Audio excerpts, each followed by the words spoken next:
Anni di brutali violenze fisiche e di svalutazione di ogni dignità umana di un marito sulla moglie. Questo è il quadro definito dai carabinieri di Mira, anche grazie all'aiuto di vicini e conoscenti della coppia.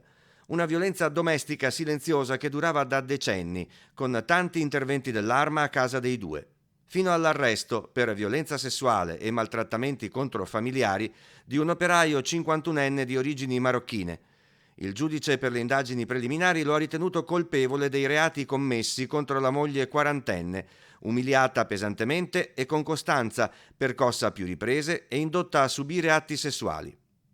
Minacciata infine di non denunciare le violenze né di ricorrere alle cure mediche del caso. Fondamentale l'utilizzo della stanza tutta per sé, allestita di recente in tenenza a Mira, per raccogliere le testimonianze che hanno confermato un quadro aberrante che ha indotto il giudice a emettere il provvedimento di arresto, effettuato lunedì in tarda sera dai carabinieri.